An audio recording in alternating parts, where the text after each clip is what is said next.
پاک فوج ہماری ریڈ لائن ہے، ان کے خلاف کوئی بات برداشت نہیں کریں گے۔ چیئرمین پیپلز پارٹی بلاول بھٹو کا مولانا فضل الرحمان کے بیان پر رد عمل، الفاظ کے درست چناؤ کا مشورہ دے دیا۔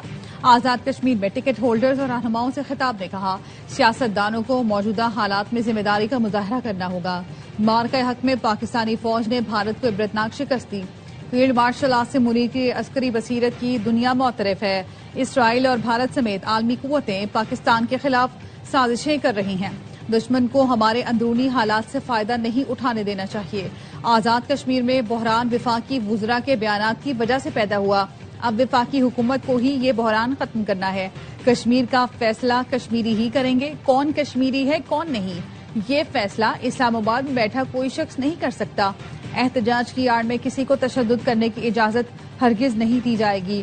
پرتشدد مظاہرے، جلاؤ گھراؤ کسی بھی مسئلے کا حل نہیں۔ بندوق اور دھرنے کے زور پر کوئی آئینی ترمیم نہیں ہو سکتی۔ بات چیت کے لیے کل بھی تیار تھے، آج بھی تیار ہیں۔ ریاست کو بلیک میل نہیں کیا جا سکتا۔ مولانا فضل الرحمان معافی مانگے، وفاقی وزیروں کا مطالبہ۔ وفاقی وزیر رانا تنویر نے کہا، شہداء ہمارے سر کا تاج ہے۔ مولانا بیان پر قوم اور شہداء کے خاندانوں سے معافی مانگے۔ وفاقی وزیر رضا حیات حراج نے کہا، مولانا فضل الرحمان نے شہداء کی بے حرمتی کی، فوج کی قربانیوں کو سیاست کی نظر نہیں کرنا چاہیے۔ اسپیکر پنجاب اسمبلی ملک محمد احمد خان نے کہا، مولانا فضل الرحمان کا شہداء سے متعلق بیان افسوسناک ہے، ان کی باتیں سیاسی، اخلاقی یا اصولی طور پر درست نہیں۔ ایم کیو ایم کے ڈاکٹر فاروق ستار کا کہنا ہے، مولانا فضل الرحمان کے بیان سے سب کی دل آزاری ہوئی۔ گورنر خیبر پختونخوا فیصل کریم کنڈی نے بھی مطالبہ کیا، مولانا پوری قوم اور شہداء کے لواحقین سے فوری معافی مانگے۔ شرجیل میمن نے کہا، سب کو اپنی گفتگو میں شائستگی اختیار کرنی چاہیے، ایسی بات نہ کریں جس سے کسی کی دل آزاری ہو۔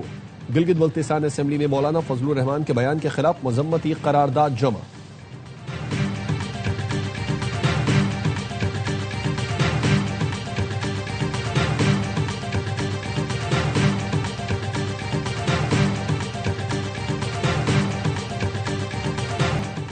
شہیدوں کی توہین کی اجازت کسی کو نہیں دیں گے، شہیدوں کے اہل خانہ اور بچوں سے معافی مانگتے ہیں۔ مولانا فضل الرحمان کے بیان پر حافظ طاہر اشرفی کا سخت رد عمل، کہا، ہمارے جوان سرحد پر تنخواہ کے لیے نہیں شہادت کے لیے کھڑے ہوتے ہیں۔ شہیدوں کی بات کرتے ہوئے حافظ طاہر اشرفی کی آواز بھر آ گئی۔ طاہر اشرفی کی قیادت میں قومی پیغام امن کمیٹی کے وفد نے وزیر اعلیٰ سندھ سے ملاقات کی۔ وزیر اعلیٰ نے قومی یکجہتی کے فروغ کے لیے پیغام امن کمیٹی کی خدمات کو سراہا۔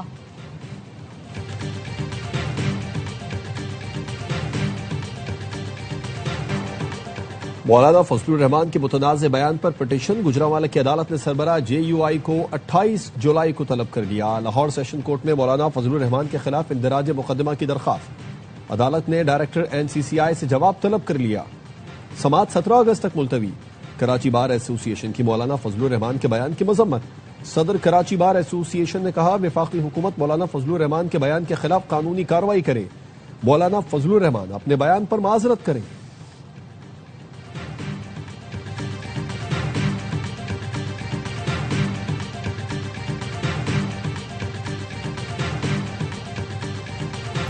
امریکہ کی ایرانی فوجی تنصیبات اور ساحلی علاقوں میں بمباری۔ امریکی سینٹ کام نے بیان میں بتایا، 90 منٹ تک جاری آپریشن میں تنبے بزرگ جزیرے پر دفاعی نظام، کروز میزائل کے مراکز اور لانچنگ سائٹس کو نشانہ بنایا۔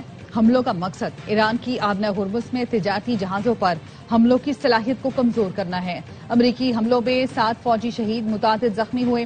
ایرانی فوج کا کہنا ہے، امریکہ نے سیستان بلوچستان کے علاقے بامپور میں چھاؤنی پر حملہ کیا، ایک بیرک کو 13 میزائلوں سے نشانہ بنایا گیا۔ ایران کا اردن، کویت اور بحرین میں امریکی اڈوں پر وار۔ پاسداران انقلاب کا کہنا ہے، بحرین کے شیخ عیسیٰ ایئر بیس پر دشمن کے کئی ڈیپو تباہ کر دیے۔ کویت کے علی السلام ایئر بیس پر ڈرونز کے لانچنگ ریمپ کو نشانہ بنایا۔ اردن میں الارزق فضائی اڈے پر ڈرون حملے کیے۔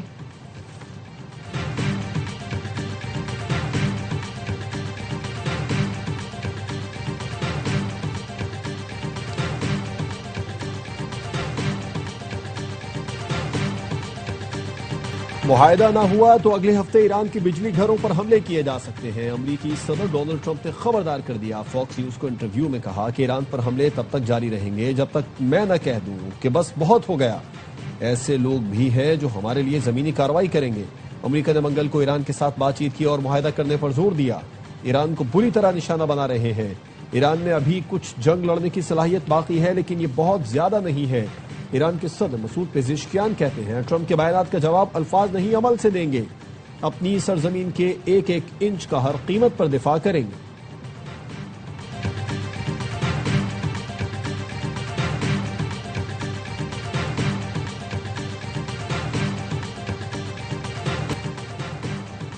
امریکی قومی سلامتی ٹیم نے ایران پر بڑے پیمانے پر بمباری کی تجویز دے دی۔ امریکی ویب سائٹ ایکزیوس نے بتایا سچویشن روم میں اجلاس کے دوران امریکی دفاعی حکام نے ٹرمپ کو ایرانی میزائل اور ڈرون سائٹس پر حملوں پر بریفنگ دی۔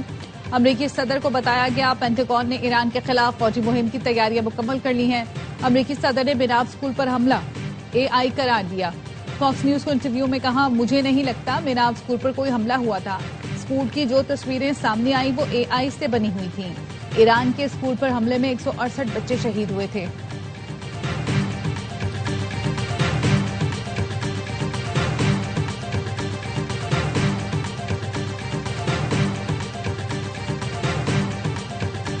فی الحال امریکہ سے کسی بھی قسم کے مذاکرات کا ارادہ نہیں۔ ایرانی وزارت خارجہ کے ترجمان اسماعیل بقئی نے کہا اس وقت پوری توجہ ملک کے دفاع پر مرکوز ہے۔ امریکہ نے معاہدے کی خلاف ورزی کی، وعدے تبھی مؤثر ہیں جب تک دوسری جانب سے ان کی تکمیل کی جائے۔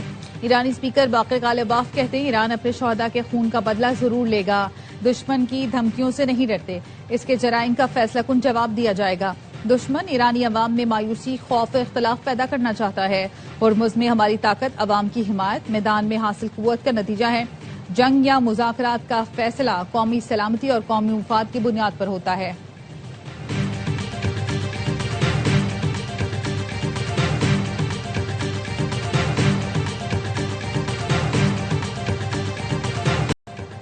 امریکہ نے دوبارہ ایران کی بحری ناکہ بندی شروع کر دی۔ سینٹ کام کے مطابق اس وقت مشرق وسطی میں امریکی بحریہ کے 20 سے زیادہ جنگی جہاز اور سینکڑوں فوجی طیارے تعینات ہیں۔ امریکی افواج چوکس اور مہلک کارروائی کے لیے تیار ہے۔ ایران نے آبنائے ہرمز کو پھر بند کر دیا۔ پاسداران انقلاب کا کہنا ہے کہ آبنائے ہرمز اس وقت تک بند رہے گی جب تک دشمن اپنی کارروائیاں بند نہیں کرتا۔ پاسداران انقلاب کا امریکی اتحادیوں کے توانائی ترسیل کو نشانہ بنانے کا انتباہ، کہا تنازع جاری رہا تو تیل اور گیس کے برآمدی راستے خطرے میں پڑ سکتے ہیں۔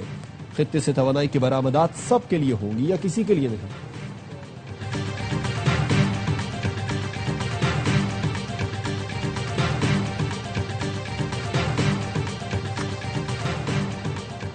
وزیر خزانہ محمد اورنگزیب سے برطانوی ہائی کمشنر جین میریٹ کی ملاقات۔ وزیر خزانہ اور برطانوی ہائی کمشنر کی پاکستان کے اصلاحاتی ایجنڈے، دو طرفہ اقتصادی تعاون پر گفتگو۔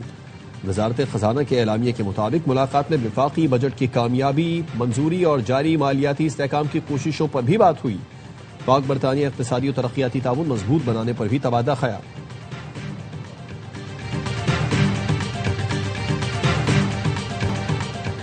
احتجاج کی ناکامی کے بعد کالعدم جوائنٹ ایکشن کمیٹی اوچے ہتھ کنڈوں پر اتر آئی۔ راولاکوٹ میں اسلام آباد پولیس کے ملازم احتشام مسیح پر تشدد، گمراہ کن ویڈیو بنا کر سوشل میڈیا پر پھیلا دی۔ آزاد کشمیر پولیس کا کہنا ہے تشدد اور ویڈیو بنانے والوں کی شناخت کا عمل اور تحقیقات جاری ہیں۔ کسی بھی شخص یا گروہ کو اداروں کے خلاف اشتعال پھیلانے کی اجازت نہیں دی جائے گی۔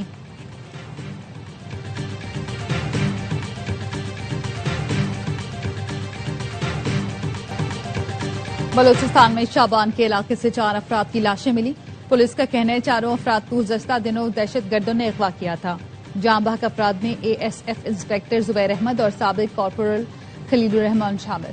نجی اسپتال کا سیکیورٹی ملازم محمد صادق اور پولیس کانسٹیبل شامل۔ چاروں افراد کی لاشیں شابان میں ریسٹ ہاؤس سے ملی۔ پولیس کانسٹیبل فرید اللہ زیارت کے علاقے کو اس کا رہائشی تھا۔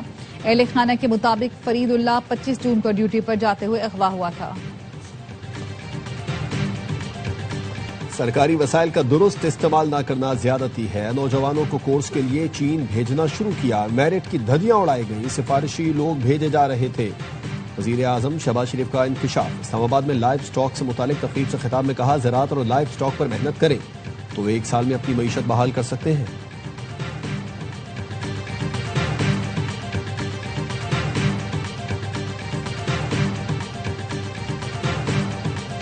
ڈاکٹر آکاش کمار قتل کیس میں ملوث 3 ملزمان گرفتار، سریش، رام چند اور انیل آدی جرائم پیشہ ہیں، کرمنل ریکارڈ بھی سامنے آ گیا۔ DIG ساؤتھ اسد رضا کی میڈیا بریفنگ۔ بتایا ڈاکٹر آکاش کو ڈکیتی مزاحمت پر قتل کیا گیا.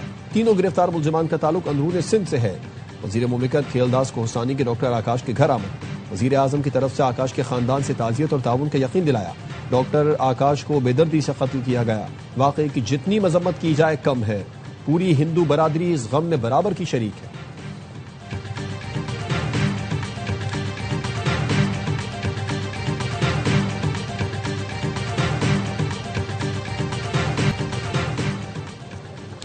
کوئی بھی پاکستانی تنسیخ شدہ یا زائد المیعاد نائکوک پر پاکستان نہیں آ سکتا. دوہری شہریت رکھنے والے پاکستانیوں کے لیے نئی گائیڈ لائن جاری. وزارت داخلہ نے امیگریشن حکام کو آگاہ کر دیا. غیر ملکی پاسپورٹ کے ساتھ پاکستانی ویزا یا کارآمد نائکوک کو لازمی قرار دے دیا گیا.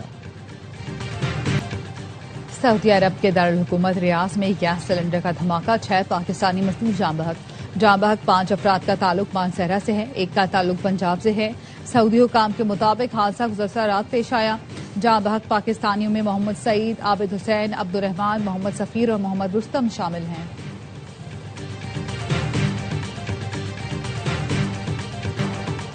ہیکرز نے بھارت کے سب سے بڑے nuclear power plant Kudankulam data ڈیٹا چرا لیا.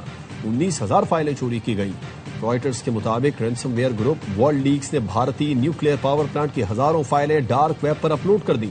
فائلیں پلانٹ کے ٹھیکیدار انیل امبانی کے ریلائنس گروپ کی ہیں. ڈارک ویب پر اپلوڈ فائلوں میں انجینئرنگ، نقشہ اور انشورنس دستاویزات شامل.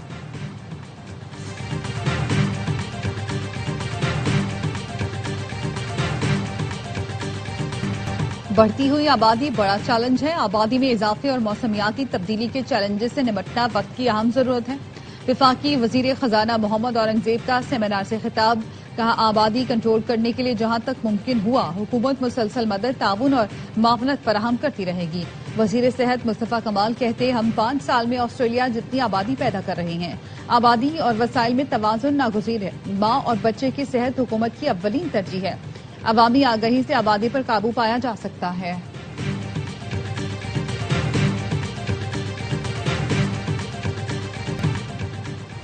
نعرے سب لگاتے ہیں لیکن مسئلہ حل نہیں ہوتا. مقامی حکومتوں کو اختیارات ملنے چاہیے. شہر وفاق کے حوالے کرنا حل نہیں. امیر جماعت اسلامی حافظ نعیم الرحمان کہتے ہیں کراچی میں مسائل کی ذمہ دار وفاق اور صوبائی حکومت ہے. 40 سال سے لوگوں کو لڑایا، تقسیم کیا گیا. وفاق سے ملنے والے 3,360 ارب روپے صوبائی حکومت نے کراچی کو نہیں دیے.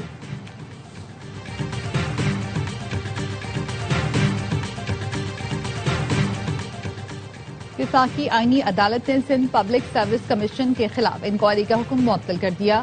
کامیاب امیدواروں کے انٹرویوز روکنے کا سندھ ہائی کورٹ کا حکم بھی معطل. عدالت نے ناکام امیدواروں کے پیپر دوبارہ چیک کرنے کا حکم بھی معطل کر دیا. سندھ پبلک سروس کمیشن کی اپیل پر وکیل کو نوٹس جاری. جسٹس باقر نجمی نے ریمارکس دیے. سندھ ہائی کورٹ نے عبوری حکم نامے میں حتمی ریلیف دیا.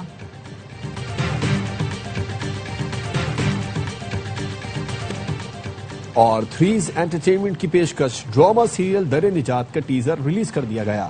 ڈرامے کے پروڈیوسر سلمان اقبال، سونیا خان اور شہریار منور ہیں. میگا اسٹار کاسٹ کے ٹیزر نے ہی ناظرین کی توجہ حاصل کر لی. شہریار منور، در فشاں سلیم، سحر ہاشمی، نمیر خان، ثانیہ سعید اور صبا حمید ڈرامے کے نمایاں کردار. ڈرامہ در نجات کو عمیر احمد نے تحریر کیا. ہدایات کار ثاقب خان ہیں. تو دیکھنا نہ بھولیے ڈرامہ در نجات بہت جلد صرف ARY ڈیجیٹل پر.